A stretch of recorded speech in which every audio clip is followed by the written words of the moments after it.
Hello friends, आप सभी का आपके यूट्यूब चैनल पे एक बार फिर से स्वागत है। और आज इस वीडियो में हम बात करने जा रहे हैं उत्तराखंड पब्लिक सर्विस कमीशन के लिए। यहाँ पर जूनियर असिस्टेंट के लिए ऑनलाइन फॉर्म स्टार्ट हो चुका है। तो आज इस वीडियो में बात करेंगे कि इस फॉर्म का अप्लाई कैसे कर सकते हैं। तो यहाँ पे देख सकते हैं डेट, जो लास्ट डेट है वो 22 दिसंबर रखा गया है, सॉरी 20 दिसंबर रखा गया है। तो इसे ऑनलाइन कैसे करना है, डिस्क्रिप्शन में लिंक मिल जाएगा। आपके सामने ये पेज ओपन हो जाएगा, जहां पर आप देखेंगे फर्स्ट लिंक जहां लिखा हुआ है, यहाँ पर क्लिक हियर टू अप्लाई का ऑप्शन देखने को मिलेगा। आपको क्लिक हियर टू अप्लाई के ऊपर क्लिक करना है। इसके बाद आपको नीचे की ओर आना है और अप्लाई नाउ का जो ऑप्शन है इसके ऊपर क्लिक करना है। इसके बाद यहाँ पे कैंडिडेट का नाम पूछा जाएगा। आपको यहाँ पर कैंडिडेट का जो नाम होगा अपना नाम लिखना है।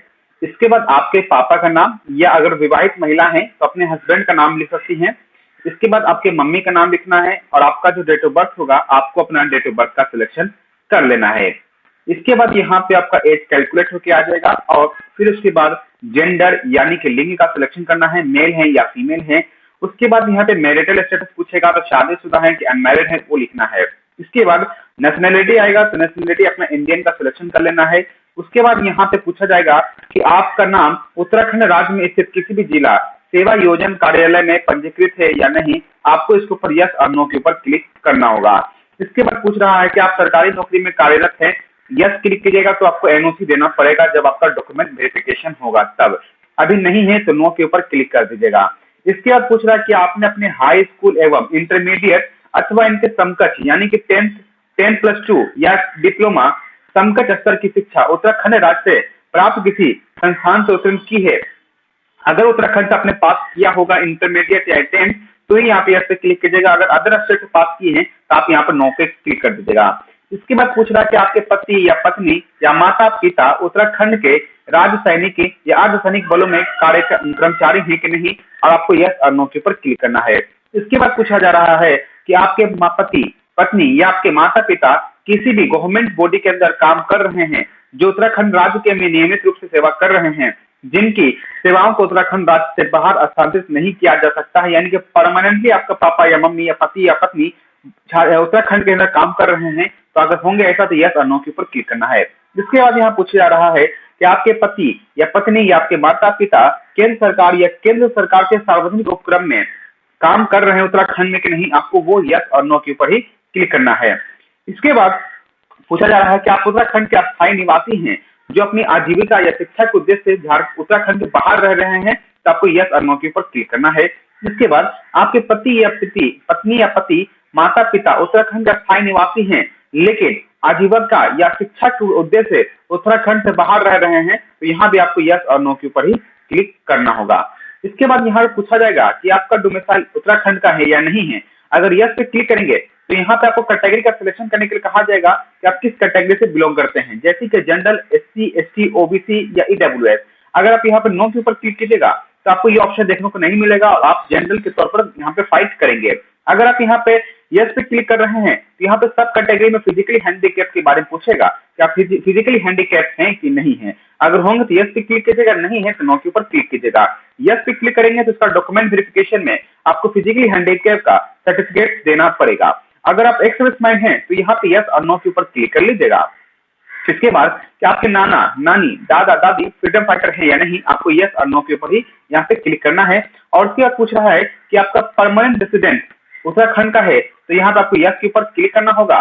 और उसके बाद यहाँ पे आप देखेंगे क्लेम कैटेगरी के अंदर आप देख पा रहे हैं कि उत्तराखंड के ऑर्फन में आते हैं या नहीं आते हैं, आपको यस और नो के ऊपर क्लिक करना होगा।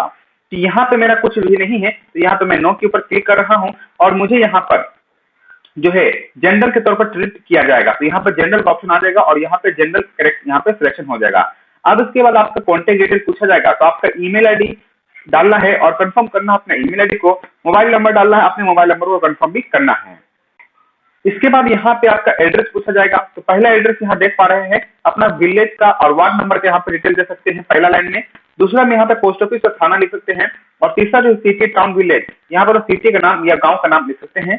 फिर अपना डिस्ट्रिक्ट का नाम लिख दीजिएगा, किस स्टेट से बिलोंग करते हैं उसका दीजिएगा और पिन कोड क्या है वो यहाँ पे भरना है। अगर आपका परमानेंट एड्रेस कॉरेस्पॉन्डेंस सेम है तो यहाँ पे टिक कर दीजिएगा, ऑटोमेटिक ऊपर का एड्रेस नीचे भी फिल हो जाएगा। इसके बाद यहाँ पूछेगा फॉर्म भरने का स्थान, तो अपने यहाँ सिटी जो आपका होगा उसका नाम यहाँ पे लिख सकते हैं। इसके बाद यह पासवर्ड बनाने के लिए कह रहा है, तो यहाँ पे आपको पासवर्ड बना लेना है।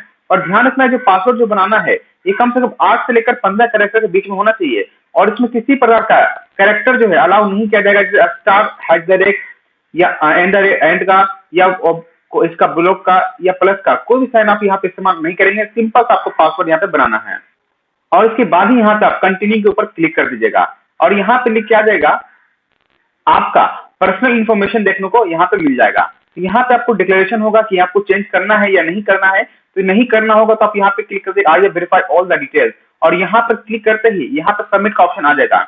अगर आप कुछ चेंज करना चाहते हैं तो एडिट डाटा का ऑप्शन दिया हुआ है, जिस भी डाटा को चेंज करना है तो आप एडिट डाटा पे क्लिक करके चेंज कर सकते हैं। मुझे कोई भी चेंज यहाँ पे नहीं करना, तो यहाँ पे करने के बाद सबमिट का ऑप्शन आएगा, आपको सबमिट के ऊपर क्लिक कर देना है। यहाँ प्रोसेसिंग चलेगा और इसके बाद यहाँ पे आपका रजिस्ट्रेशन कंप्लीट हो जाएगा और अब यहाँ पे फॉर्म भरने के लिए आपको कहा जाएगा। अब यहाँ देख सकते हैं यहाँ लिख के आ गया है कि आपका प्राइमरी रजिस्ट्रेशन हो चुका है। अब ईमेल आईडी का इस्तेमाल करना है, जो पासवर्ड आपने बनाया था उसका इस्तेमाल करके आपको यहाँ पे लॉगिन का जो ऑप्शन दिख रहा है लॉगिन के ऊपर क्लिक करना है। तो आपने जो पासवर्ड बनाया था वो लिखना है और इस कैप्चा कोड को यहाँ पे फिलअप कर देना है। ये भरने के बाद फिर आपको लॉगिन के ऊपर क्लिक करते ही यहाँ पे आप देखेंगे आपका पेज लॉगिन हो जाएगा। अब यहाँ पे आपको एजुकेशन डिटेल, फोटो और प्रीव्यू करना है और पेमेंट करना है, ये 3 चीज बचा हुआ है। तो एजुकेशन डिटेल के ऊपर आपको क्लिक करना है। अब यहाँ पे एजुकेशन आपको डिटेल भरना है। ध्यान रखने बोल रहा है यहाँ पर जो आप डिटेल भरेंगे क्वालिफिकेशन का वो 10+2 से स्टार्ट करते हुए यहाँ पे ऐड का ऑप्शन आएगा, आपको वो सभी पे क्लिक करते चलना है। तो यहाँ पे सबसे पहले आपको पूछा जा रहा है कि आपका हिंदी कंप्यूटर टाइपिंग में 400 की डिप्रेशन पर आवर है कि नहीं, आपको यस के ऊपर क्लिक करना होगा। इसके बाद 10th का डिटेल यहाँ भरना है पहले, उसके बाद 10th का यहाँ पे जो क्वालिफिकेशन होगा वो सिलेक्शन करना है, किस बोर्ड से पास किए हैं या किस राज्य में आपका बोर्ड है वो सिलेक्शन करना है। उसके बाद यूनिवर्सिटी का सिलेक्शन करना है, किस यूनिवर्सिटी से पास किए हैं, और उसके बाद फाइनल मार्कशीट के ऊपर क्या डेट है या कौन साल को पास किए हैं वो आपको डेट यहाँ पे लिख देना है। सब्जेक्ट कौन सा था, हाई स्कूल सब्जेक्ट लिखना है, और मार्क्स सिस्टम पूछेगा तो सीजीपीए है, मार्क्स सिस्टम था वो आपको देना है। सीजीपीए सिस्टम होगा तो अपना सीजीपीए लिखेगा। मान लीजिए कि सीजीपीए सिस्टम था तो जितना सीजीपीए आया वो लिखना है और कितना में था सीजीपीए तो वो लिखना है, और परसेंटेज ऑटोमेटिक कैलकुलेट हो जाएगा, इसको आप चेंज यहाँ पे नहीं कर सकते हैं। इसके बाद यहाँ पे देखेंगे आपका अगर नंबर सिस्टम था तो नंबर सिस्टम भरेंगे और ऑटोमेटिक परसेंटेज यहाँ पे आपका है वो कैलकुलेट होके आ जाएगा। अब इसके बाद यहाँ पे आप देखेंगे तो एड क्वालिफिकेशन डिटेल का ऑप्शन आएगा, आपको एड क्वालिफिकेशन डिटेल के ऊपर क्लिक कर देना है। अब फिर इसके बाद यहाँ पे आपको 12th का डिटेल आपको भरने के लिए कहा जाएगा, तो फिर इसी डिटेल में आपको 12th का डिटेल डालना है। उसके बाद यहाँ पर आप देखेंगे तो इंटरमीडिएट का ऑप्शन आ जाएगा, किस राज्य से पास की है, किस बोर्ड से पास की है, कब पास की है, कौन सा सब्जेक्ट था, ये सभी आपको देखने को मिल जाएगा। ये सभी सिलेक्शन करने के बाद अब यहाँ पे आपको अदर क्वालिफिकेशन में कंप्यूटर से डिटेल यहाँ मांगा जाएगा। जैसे कि पूछा गया 1 साल का डिप्लोमा सर्टिफिकेट है कंप्यूटर में कि नहीं, आपको यस और नो के ऊपर क्लिक करना है। इसके बाद पूछा जा रहा है कि प्रैक्टिकल नॉलेज है कि नहीं एमएस ऑफिस के ऊपर, आपको यस और नो के ऊपर क्लिक करना है। और इसके साथ में पूछ रहा है कि आपके पास कंप्यूटर में डाटा एंट्री के 8000 की डिप्रेशन सभी के एंट्री आपके पास मालूम है कि नहीं, आपको यस और नो के ऊपर क्लिक करना है। इसके बाद प्रेफरेंशियल डॉक्यूमेंट क्वालिफिकेशन पूछा जाएगा, तो यहाँ उत्तराखंड राज्य विधिक सेवा प्राधिकरण उसके अधिष्ठानों के विज्ञापित पदों हेतु में लिखा गया है कि कंप्यूटर इंग्लिश टंकन के अंदर यानी इंग्लिश टाइपिंग में 4000 की डिप्रेशन पर आवर होना चाहिए कि नहीं, आपको यस और नो के ऊपर क्लिक करना है। आपके पास ग्रेजुएशन या पोस्ट ग्रेजुएशन है कि नहीं, आपको उसके ऊपर क्लिक करना है। आपका रीजनल एम्प्लॉयमेंट एक्सचेंज में नाम है कि नहीं, आपको यस और नो के ऊपर क्लिक करना है। इसके बाद में पूछ रहा है टेरिटोरियल आर्मी में आपका 2 साल काम किए हैं कि नहीं किए वो आपको बताना है। एनसीसी सर्टिफिकेट है कि नहीं है कि वो आपको बताना है। उसके बाद यस और नो के ऊपर क्लिक करते जाना है। उसके बाद आपके पास ओ लेवल कंप्यूटर कोर्स का सर्टिफिकेट है कि नहीं, आपको यस और नो के ऊपर क्लिक करना है। इसके बाद आपके पास 8000 की डिप्रेशन है कि नहीं हिंदी इंग्लिश के अंदर टाइपिंग के ऊपर, आपको यस और नो के ऊपर क्लिक करना है। और ध्यान रखिएगा ये जो डिटेल आप भर रहे हैं इसमें कोई जरूरी नहीं कि आपको ये आना ही चाहिए। यहाँ पे प्रेफरेंशियल लिखा गया, अगर जो बच्चे मान लीजिए 2 बच्चे का नाम नंबर सेम हो जाता है तो ये प्रेफरेंस पर दिखेगा, जिनके पास प्रेफरेंस और क्वालिफिकेशन देखने को ज्यादा मिलेगा उसको सिलेक्शन किया जाएगा। इसके बाद एग्जामिनेशन सेंटर पूछ रहा है तो अपना एग्जामिनेशन सेंटर आपको सिलेक्शन करना है। 2 एग्जामिनेशन सेंटर होगा। इसके बाद आपके पास कोई क्रिमिनल केस आपके खिलाफ चल रहा है कि नहीं, आपको बताना है, या आपको यूपीएससी एसपीएस या कहीं एग्जामिनेशन से डिविएट किया गया है कि नहीं किया वो बताना है। इसके बाद आपको पूछता है कौन सा आधार अपने यहाँ पे आईडी प्रूफ देना चाहते हैं, उसका सिलेक्शन कीजिएगा, उसका नंबर यहाँ पे लिखकर सबमिट के ऊपर क्लिक करना है। अब इसके बाद यहाँ पे आपको फोटो अपलोड करने के लिए कहा जाएगा, तो डिक्लेरेशन के ऊपर क्लिक कर कंटिन्यू के ऊपर क्लिक करना है। अब यहाँ फोटो आपको सिग्नेचर अपलोड करना है। यहाँ ध्यान रखना फोटो सिग्नेचर 10 से 50 के बीच का होना चाहिए फोटो साइन आपका, और 20 से 50 के भी आपका सिग्नेचर का होना चाहिए। और ये दोनों डॉक्यूमेंट को अपलोड करना है। और दोनों डॉक्यूमेंट अपलोड करने के बाद यहाँ इमेज अपलोड आर करेक्ट होगा तो इसके ऊपर क्लिक करना है और सेव एंड कंटिन्यू के ऊपर क्लिक कर देना है। अब इसके बाद आपका यहाँ पे कंप्लीट हो जाएगा प्रोसेस। अब यहाँ पे पेमेंट करने के लिए कहा जाएगा कितना पेमेंट करना है, तो आप यहाँ देख पा रहे हैं 176 का 55 पैसा पे करना होगा, और वो डिपेंड करता है कैटेगरी के ऊपर कि आपने किस कैटेगरी का सिलेक्शन किया है। इसके बाद आपको नीचे की ओर आना है, सब कुछ डिटेल देख लीजिएगा आपने जो भरा वो सही है कि नहीं है। इसके बाद यहाँ पे आने के बाद डिक्लेरेशन के ऊपर क्लिक कर देना है, और क्लिक या टू मेक पेमेंट का जो ऑप्शन है, क्लिक या टू मेक पेमेंट के ऊपर क्लिक करके आपको आगे की तरफ बढ़ना है। अब इसके बाद यहाँ पे देखेंगे तो पे नाउ का ऑप्शन आ जाएगा, आपको पे नाउ के ऊपर क्लिक करना है। और यहाँ ये भी लिखा गया है, मान लीजिए पेमेंट करने के दौरान आपका पेमेंट कट गया है लेकिन यहाँ पे शो नहीं कर रहा है, तो कम से कम 24 घंटा रुकिएगा तो पेमेंट अपडेट हो जाएगा। अगर नहीं अपडेट हो पा रहा है तो कम से कम 48 घंटा रुकिएगा। नहीं हो पा रहा तभी फिर आपको फिर पेमेंट करना है 24 घंटा के बाद में। फिर पे नाउ का ऑप्शन आएगा, पे नाउ के ऊपर क्लिक करना है।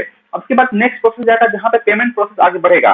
अब यहाँ से पूछ रहा है आपको कि क्रेडिट कार्ड से पेमेंट करना है, डेबिट कार्ड से, नेट बैंकिंग से, यूपीआई के माध्यम से। जिस माध्यम से पेमेंट करना है आप उसका सिलेक्शन कर सकते हैं। यूपीआई के माध्यम से जो चीज एप्लीकेशन से करना चाहते हैं उसका सिलेक्शन करना है, यूपीआई आईडी डालना है, और मेक पेमेंट का ऑप्शन आएगा, मेक पेमेंट के ऊपर क्लिक कर देना है। यहाँ पे पेमेंट कंप्लीट करते ही यहाँ आपका जो फॉर्म होगा वो कंप्लीटली फिल हो जाएगा, और यहाँ पे आप यहाँ पर प्रोसेस कंप्लीट होने के बाद प्रिंट एप्लीकेशन फॉर्म का जो ऑप्शन है ये ग्रीन हो जाएगा। आप यहाँ पे क्लिक करके प्रिंट यहाँ पे निकाल सकते हैं। और इस प्रकार से जो फॉर्म है आपका उत्तराखंड पब्लिक सर्विस कमीशन का वो यूनियन असिस्टेंट के लिए वो कंप्लीटली फिल हो जाएगा, और यहाँ पे कोई प्रॉब्लम अब नहीं होगा फॉर्म भरने में। आशा करता हूँ वीडियो अच्छा लगा तो लाइक शेयर और चैनल को सब्सक्राइब कर लीजिएगा। मिलेंगे जल्दी नेक्स्ट वीडियो में। Thank you for watching this video.